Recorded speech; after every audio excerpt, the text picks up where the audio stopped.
Good morning, everyone. In 2002, when I started my career in journalism, things were very different. We were 10 years past the Gulf War, 1 year past 9/11.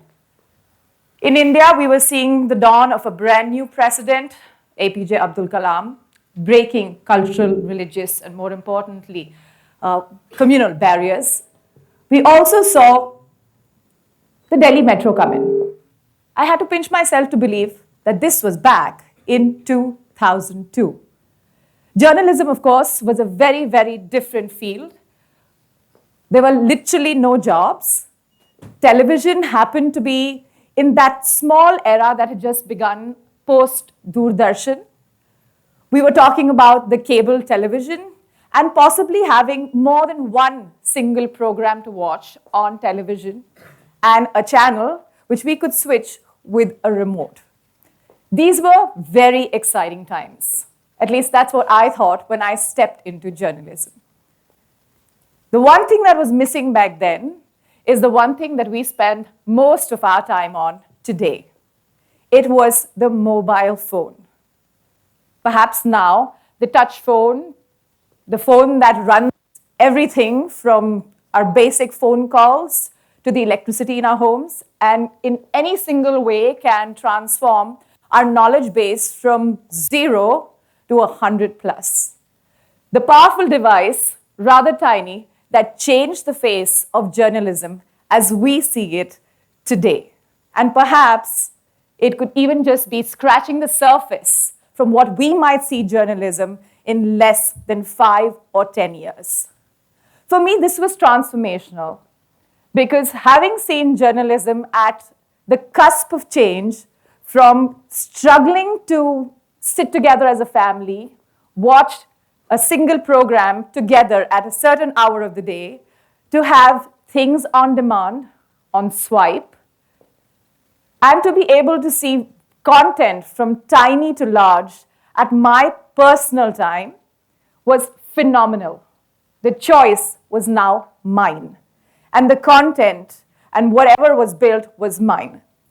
We can clearly thank a lot of people, whether it was Steve Jobs or Mark Zuckerberg, for creating versatility in what we do and how we do with that mobile phone. But I think it's been tremendous to see the power of what it did to communication. And more importantly, how it redefined the idea of news. Every single day I meet people animated with the idea of how news is transforming in India. Perhaps a step away from that four-letter word to say, what is news in today's world? It's gone from being something that was somewhat clearly defined in India, from newspapers, radios, television, to a WhatsApp message, to a messenger picture, to an Instagram post, to simply a hashtag. That's how news has transformed. We have seen clips coming to us on WhatsApp, and very soon later we find them on television.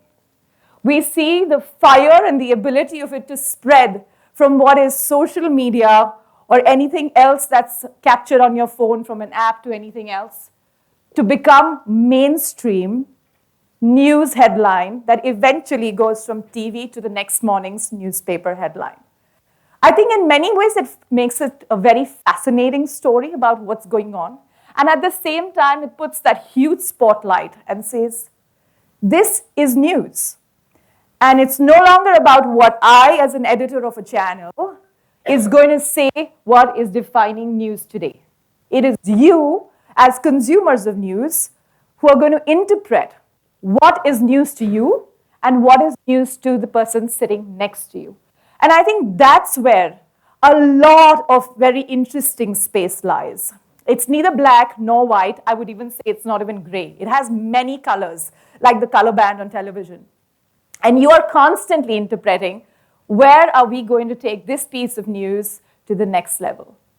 The idea of watching a single screen went to a second screen, and I think now we are probably multitasking while watching, to the extent that we might be on 4 different apps at that point, discussing that very news piece through those apps, even while it happens on television, or might be sitting on a newspaper, or might be a conversation in your drawing room.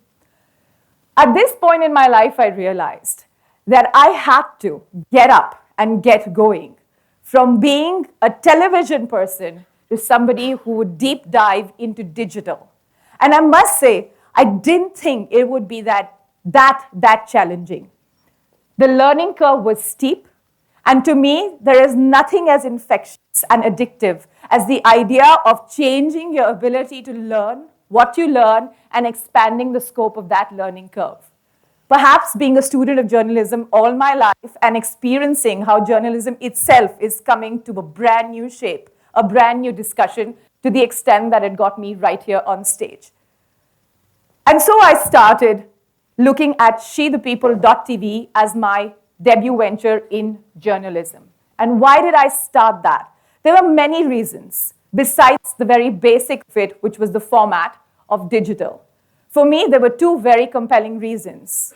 It had the idea of women at the center and numbers that were surprisingly disappointing about the way we interpreted women in the country. We are what, 1.3 billion people? At least half of this population is women. We're talking of over 300 million people on the internet, of which we are looking at nearly 60 million women coming online and doing transactions. We're talking of women being a very, very, very important part of the economy. Yet we grew up in a world which said women are niche. And I would ask them, why don't I switch that? If half the population is women and they are niche, that logic, so are men. And I think for a lot of people, that planted the idea in their head and saying, this woman is truly making sense. Women need to be up there with the economy and the change. The figures out there are tremendous. In India alone, we are saying that if we are today in a single-digit growth, we're talking about 12 to 13% GDP growth if we add women to the dialogue, to the workspace, and get them to do work, whether it's work from home, work using digital, social media, or actually just head to the offices. So the opportunity for me was tremendous, and I decided to pick my tool, and my tool was going to be digital, to actually increase strong conversations, powerful conversations, and see how women in India are contributing to its very, very inherent idea of building the nation. With that came the idea and the power of storytelling.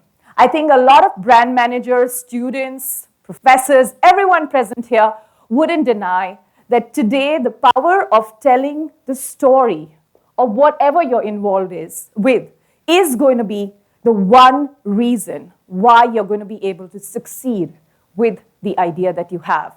The power of the idea today is pretty much as important as the power of storytelling around your idea, which is why when we started SheThePeople.tv, we featured more than 30,000 women talking about real stories. Real women, real stories. Not just the 10 women that you all see every single time in the same or different magazine year after year. Knowing that people around you have true stories, true inspiration, and are fighting every single day to actually make their careers, make a change, make impact. Such an idea that hadn't existed in India till today and still doesn't exist. We haven't been able to put enough spotlight to fix some of the challenging gender issues that we currently see and might see till, what's the last figure I heard? 2,373 is possibly by when we'll have a gender equal world. So you can imagine the challenge is a long one and we have centuries to go to make that correction. Having said that, I'll take a step back towards the idea of what digital really does. A platform, particularly when one looks at women, it's transformational to the extent that it makes women who are uneducated, illiterate, actually become capable overnight. We have been going from villages to urban India, talking about the power of how women are using digital to transform their lives. I met a young woman who created an entire business of flower jewelry from a corner of Salem in Tamil Nadu to 25 different stations in India where she's selling through retail and the use of social media. And it's amazing to see how the power of connectivity that has come through such stories. She is now collaborating with women in Africa. She's collaborating with women in the United States. And then there are those who are finding research in other parts of the world. Another layer of this entire journey came through when I noticed how women across the world, especially in emerging markets, are able to make use of tools, technical understanding, information, media, relationships, collaboration, and cooperation simply by the use of social media. And to me, that again was a hugely powerful tool. On She the People today, we are running an amazing series of Women of Africa.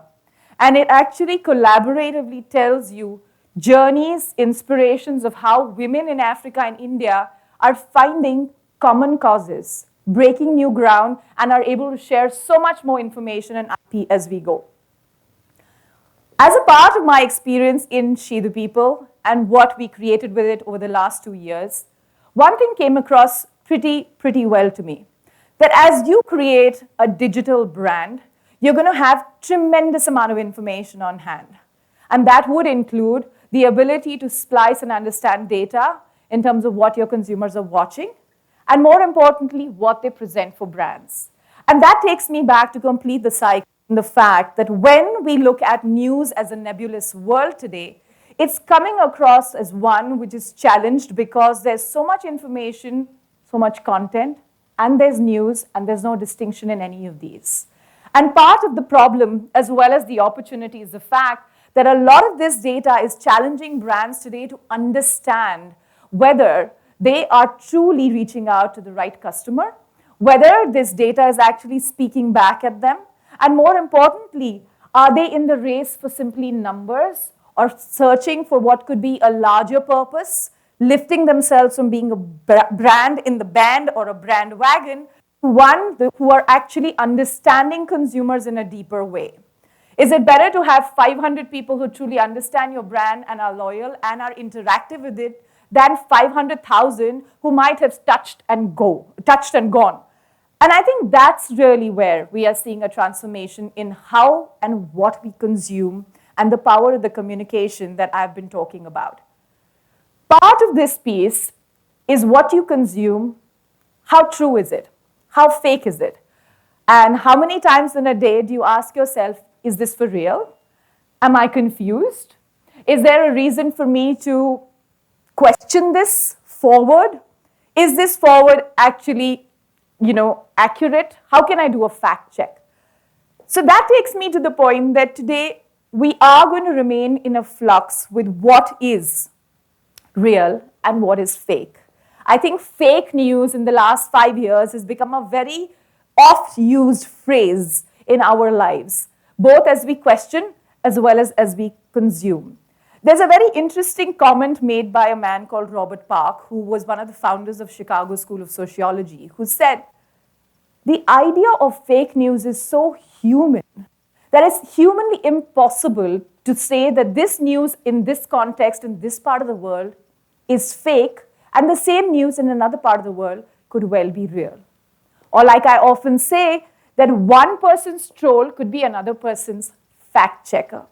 And I think that really has the essence of how the universe of news is going to remain. A bit led by confusions and chaos, and giving you opportunities to understand what is the light behind that particular source or the light behind that particular news piece. And that brings me to the point that today, as we go ahead, we will face a huge crisis of credibility as news gatherers, as information broadcasters, digicasters, and more importantly, journalists who are trying to put together sense in the information and communication that they see. And to me, that is both fascinating and scary, because it puts the power of understanding in your hands, not in the hands of the giver or the gatherer or the presenter of news. That at the same time offers an opportunity that if you do want to be real and if you do want to understand news, you need to chase the knowledge, the ideas, the technology and tools that are creating that news in a very, very, very big way. There are three things to look at. Number one, what is the accuracy of that news? Is it fake? Is it real? How can you yourself come out there and empower yourself with tools and understand how to gauge the quality of that piece of content that you're reading? Two, India and the rest of the world, I think vanity is on the rise. The world is seeing the fact that people want to hear and see themselves much more. I suppose the success of Instagram and Facebook has a lot to do with that, and many other such platforms are emerging where you are constantly hearing your own self. So we do have the problem of echo chambers, the problem of having too many or very few filters. I think the second piece to this is the fact that there is an algorithm in every one of us today. That is the one that we can control. But the ones around us are the ones that we just can't control. Which is why it's very important to realize that part of what we hear and part of what comes through in that echo chamber is the fact that algorithms are driving a great deal of what may seem like unbiased, biased news. And number three is the fact that there is a complete lack of cultural authority over the knowledge around us, over our surroundings, because we are so tunnelized towards watching what's going on in social media, as well as what's being thrown at us by algorithms, that to an extent we've forgotten our basics.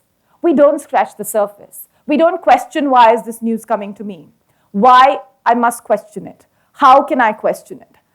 The tools are all there, but today journalism as a whole, news gathering as a part to it, are definitely having a crisis of confidence on one end, but a huge opportunity on the other.